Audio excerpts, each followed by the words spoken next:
ये कहानी एक क्रिश्चियन नन की है जिसकी साल 1992 में बुरी तरह हत्या कर दी गई थी। इस केस से जुड़े गवाह एक के बाद एक अपने बयान से पलट रहे थे। कई गायब हो गए और कईयों ने केस को भटकाने की बहुत कोशिश की। इस दिल दहला देने वाले केस में इतने ट्विस्ट और राज थे कि इस नन की कहानी ने सबको हिला कर रख दिया था। ये केस इतना कॉम्प्लेक्स और सस्पेंस से भरा है कि कोर्ट को इस नन को इंसाफ दिलाने में 1 या 2 साल नहीं बल्कि सालों लग गए और आखिरकार 28 साल के बाद दिसंबर 2020 को इस केस का फैसला आया। ये कहानी है सिस्टर अभया की।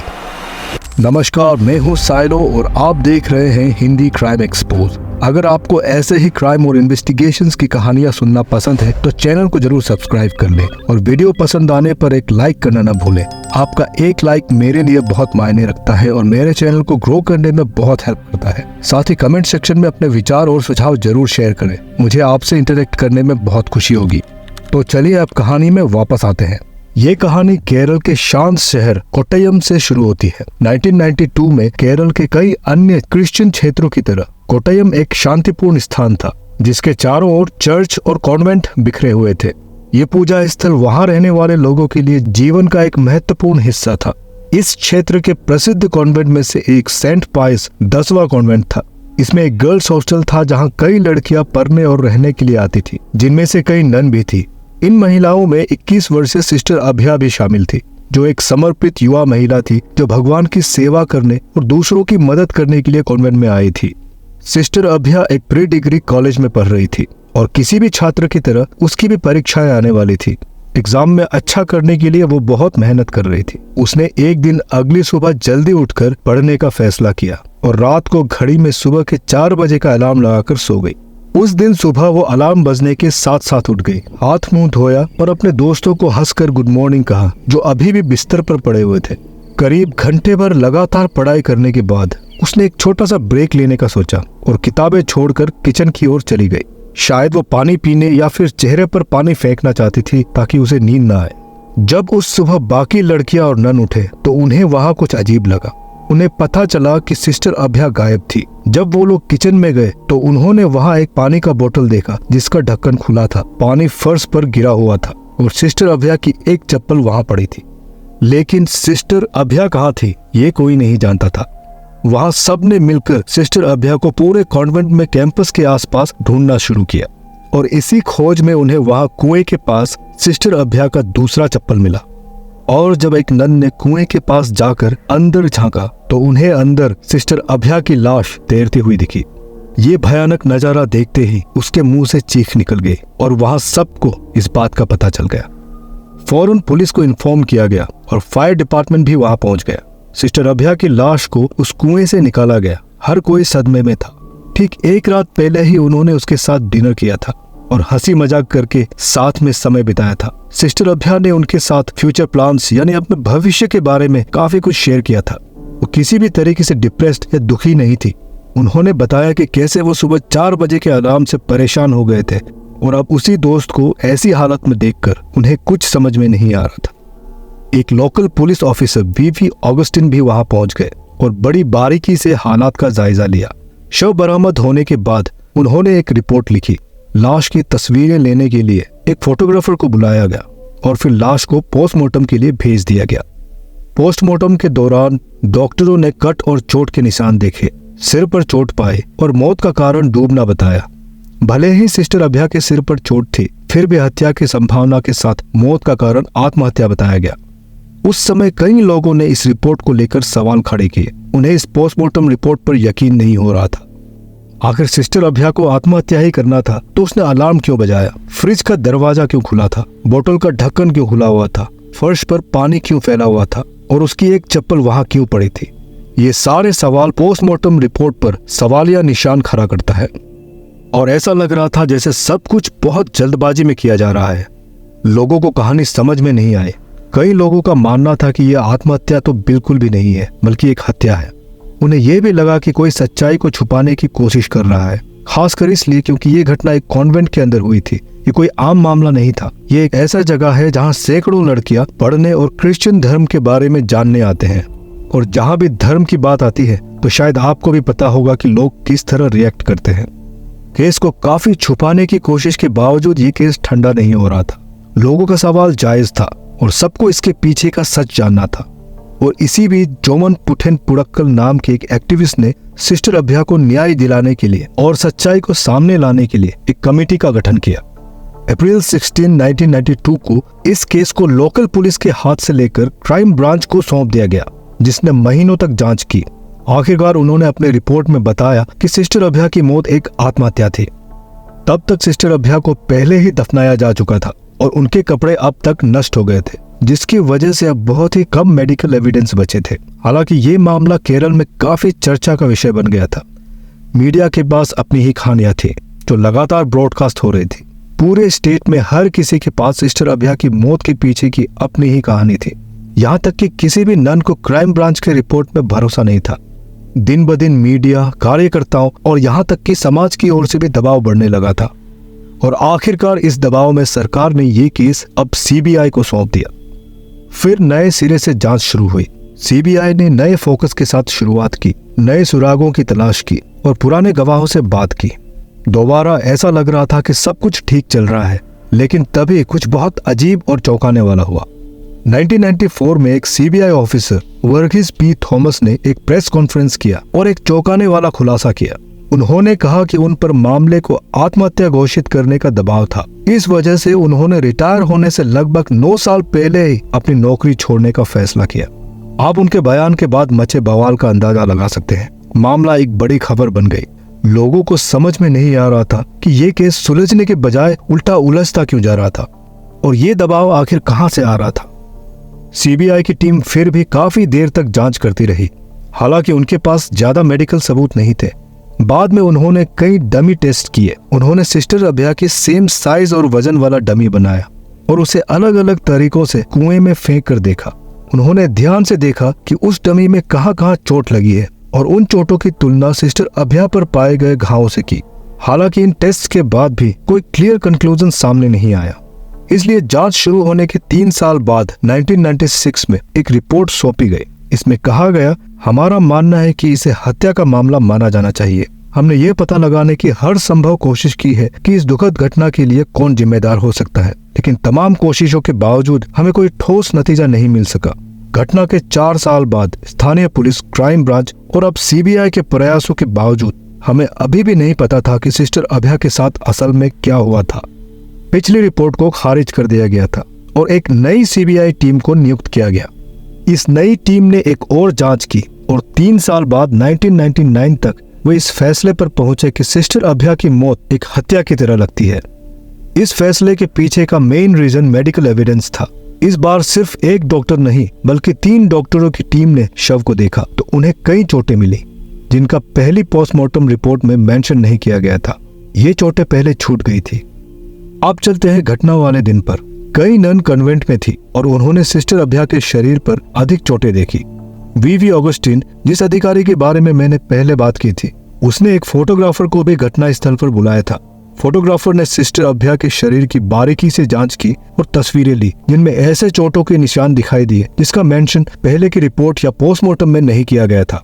जब उनका शरीर बाहर निकाला गया था, कई नन वहीं पास में थी और उन्होंने भी इन चोटों को देखा था। उन्होंने ऐसे कई निशान नोट किए जिन्हें पहले पोस्टमार्टम रिपोर्ट में शामिल नहीं किया गया था। 7 साल की जांच के बाद ये क्लियर हो गया कि सिस्टर अभया ने अपनी जान नहीं ली थी। ये एक हत्या की तरह लग रहा था, लेकिन ये किया किसने था? जवाब आपको और भी हैरान कर देगा। सीबीआई ने अपनी रिपोर्ट में ये बात तो कंफर्म किया था कि ये एक हत्या है, लेकिन उनके पास कातिल को पकड़ने के लिए कोई सबूत नहीं है और उन्हें नहीं पता कि हत्यारा कौन है। एक बार फिर कोर्ट ने इस रिपोर्ट को मानने से इनकार कर दिया और 2005 में एक और टीम बनाई गई जिसने फिर से जांच शुरू की। इस टीम ने भी पिछले रिपोर्ट की तरह ही रिपोर्ट दी जिसमें कहा गया कि हत्यारों की पहचान नहीं की जा सकी और एक बार फिर अदालत ने इस रिपोर्ट को भी स्वीकार नहीं किया। सीबीआई के बार बार की असफलता ने अब लोगों में गुस्सा भर दिया था। एक्शन कमेटी के कार्यकर्ताओं ने सरकार के खिलाफ आवाज उठाना शुरू कर दिया। आम लोगों को भी इस केस के पीछे एक बड़ी साजिश नजर आ रही थी। कुछ मीडिया के लोगों का कहना था कि इस केस की जांच शुरुआत से ही खराब तरीके से हुई, इसे काफी केयरलेसली हैंडल किया गया था। उन्होंने दावा किया कि सिस्टर अभया को बहुत जल्दी दफना दिया गया था उनके कपड़े जला दिए गए और यहाँ तक कि उनकी डायरी भी नष्ट कर दी गई। उन्हें पोस्टमार्टम रिपोर्ट में भी गड़बड़ लगी और शक था कि इन सब के पीछे जरूर किसी बड़े आदमी या फिर कई शक्तिशाली लोगों का हाथ है जो सब कुछ छुपाने की कोशिश कर रहे थे। लोगों के बीच सिस्टर अभया की मौत को लेकर बड़ी तेजी से अलग अलग थ्योरी फैलने लगी। सच में यह सोचने वाली बात थी कि कैसे सबूत मिटा दिए गए और इतने सालों की जांच के बाद भी मुजरिमों के बारे में कोई सुराग नहीं था। एक के बाद एक मुख्य गवाह पीछे हट जाते थे। यहाँ तक कि क्राइम ब्रांच के पुलिस ऑफिसर केटी माइकल के ऊपर भी सबूतों से छेड़छाड़ करने का आरोप लगा और उसके ऊपर कार्रवाई शुरू हुई। फिर एक नई टीम ने दोबारा जांच शुरू की और 2007 में एक चौंकाने वाला खुलासा हुआ। अब तक इस मामले की जांच को 15 साल हो चुके थे। कई गवाह थे, लेकिन कुछ ने अपना बयान बदल दिया और कुछ की मौत भी हो गई थी। कई संदिग्धों से पूछताछ की गई, लेकिन किसी के खिलाफ कोई ठोस सबूत नहीं मिला। तभी अचानक एक गवाह आगे आया और मामले का अहम सुराग पेश किया। लेकिन ये गवाह था कौन? ये मुख्य गवाह कोई और नहीं बल्कि एक चोर था जो 1992 में चोरी किया करता था।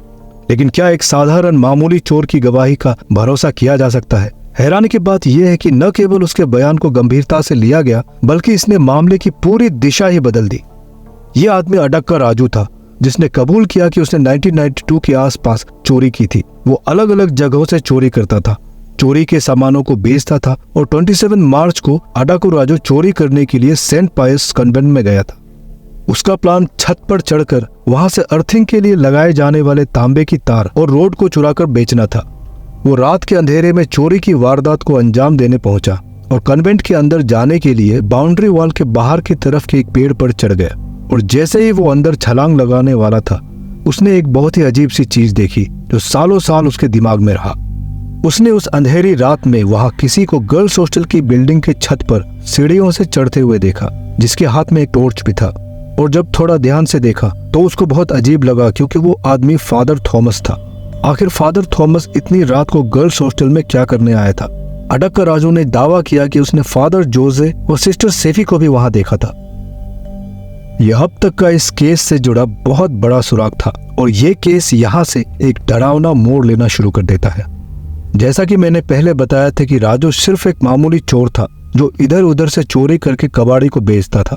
उस दिन भी उसका ऐसा ही इरादा था। और जब अगले दिन सिस्टर अभया के बारे में उसने पढ़ा और फिर सिस्टर अभया की मौत को लेकर पुलिस के कमेंट देखे, तो वो खुद से बहुत मजबूर महसूस करने लगा, क्योंकि उसे शक हुआ कि उसने पिछली रात जिन लोगों को वहां देखा था, शायद सिस्टर अभया की मौत के पीछे भी उनका ही हाथ हो सकता है। लेकिन वो बताए तो बताए किसे, जबकि वो खुद वहां चोरी करने के इरादे से गया था। और अगर वो उनके खिलाफ गवाही देगा तो उसे अपना गुनाह भी कबूलना पड़ेगा। ये कोई आसान बात नहीं है। कई मुख्य गवाह पीछे हट गए थे और वो तो सिर्फ एक मामूली चोर था। अडक्का राजू ने आखिरकार अपने फैसले से सबको हैरान कर दिया। वो पुलिस के पास गया और उन्हें बताया कि उसने उस रात क्या देखा था। आप सोचकर हैरान हो जाएंगे कि उसकी कहानी सुनकर पुलिस ने क्या एक्शन लिया। पुलिस ने उसकी पूरी कहानी सुनी और उल्टा उसी को हत्या के आरोप में गिरफ्तार कर लिया और उसके खिलाफ एक नई कहानी बना दी। पुलिस के मुताबिक राजू उस रात चोरी करने के लिए कॉन्वेंट में घुसा। जब वो चोरी कर रहा था तो उसे सिस्टर अभया ने देख लिया और वो चिल्लाने लगी, जिस पर वो घबरा गया और पकड़े जाने की डर से सिस्टर पर हमला कर दिया और उसके शरीर को कुएं में फेंक दिया और वहां से भाग गया। राजू को 58 दिनों तक जेल में रखा गया, जिसके दौरान उसे कथित तौर पर कई बार टॉर्चर का सामना करना पड़ा। उन्होंने कहा कि उन पर हत्या का आरोप कबूलने के लिए दबाव डाला गया था। उन्होंने दावा किया कि अपराध कबूलने के लिए उन्हें पैसों, नौकरी, बच्चों की पढ़ाई का और सारा खर्चा उठाने का लालच दिया गया और यहाँ तक कि एक नया घर देने का भी ऑफर किया गया था। कहा जाता है कि उनके दोस्त शमीर, जो एक कबाड़ी डीलर है, उसे भी बहुत परेशान किया गया था और राजू के खिलाफ गवाही देने के लिए काफी दबाव डाला गया। लेकिन राजू और समीर दोनों ने ही घुटने टेकने से मना कर दिया। जब राजू पैसे के लालच में नहीं आया तो उन्होंने उसे कई झूठे आरोपों से फंसाने की धमकी दी। लेकिन जिस चीज ने उन्हें इस करप्ट सिस्टम के खिलाफ मजबूती से खड़ा रखा वो थी उनकी ईमानदारी। बाद में इस पूरे मुकदमे के दौरान अडक्का राजू ही था जो अपने सच्चाई पर अड़ा रहा, एक छोटा सा चोर जिसकी अदालत ने भी तारीफ की। यहीं से इस केस में एक नया मोड़ आता है। सीबीआई के पास अब दो मुख्य संदिग्ध थे, फादर थॉमस कट्टूर और फादर जोसेफ बुथ्रियाकाल। दरअसल कन्वेंट के पास रहने वाले एक पड़ोसी ने दावा किया कि उसने 26 मार्च की रात को फादर थॉमस का स्कूटर वहां कन्वेंट के गेट के पास पार्क देखा था, जब वो चाय पीने के लिए वहां से गुजर रहा था। और जब वो आधी रात के आसपास लौट रहा था तो उसने फादर के स्कूटर को अब भी वहीं पाया। उस समय उसने इसके बारे में ज्यादा नहीं सोचा। हालांकि बाद में मुकदमे के दौरान उसने अपना बयान बदल दिया और कहा कि वो अपने पहले दिए बयान के वक्त किसी दबाव में था। वो भी उन सब गवाहों में से था जो बाद में अपने बयान से पलट चुके थे, मानो हर कोई इस केस से अपना पीछा छुड़ाना चाहता हो।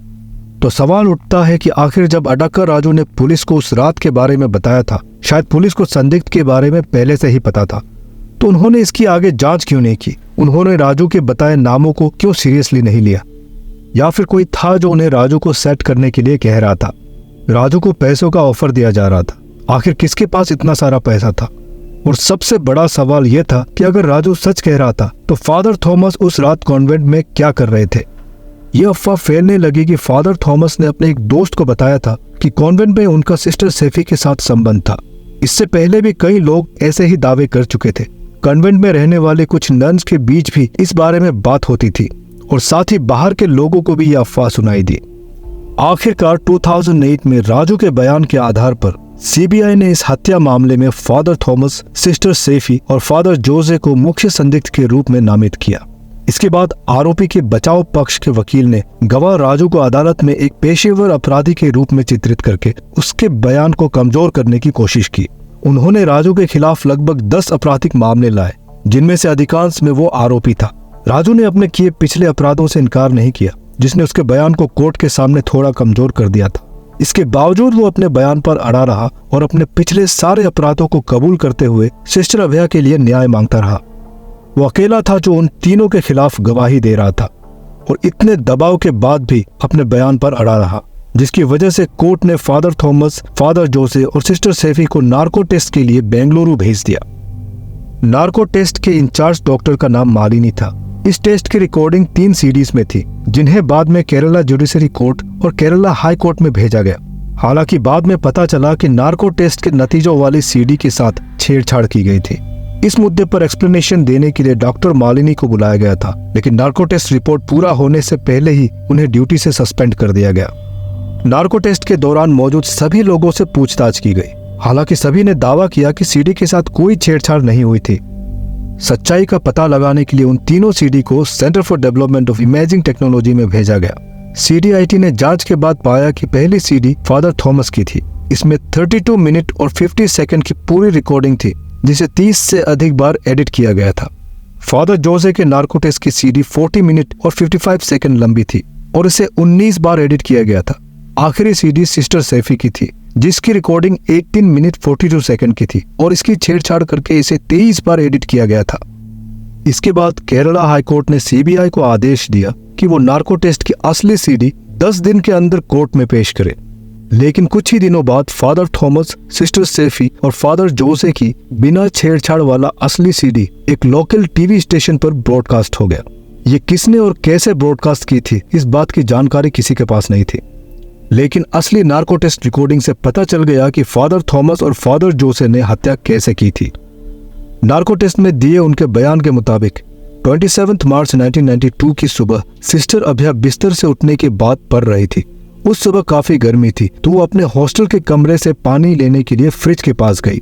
जब वो बोतल से पानी पी रही थी तो उसे किचन से कुछ आवाजें सुनाई दी।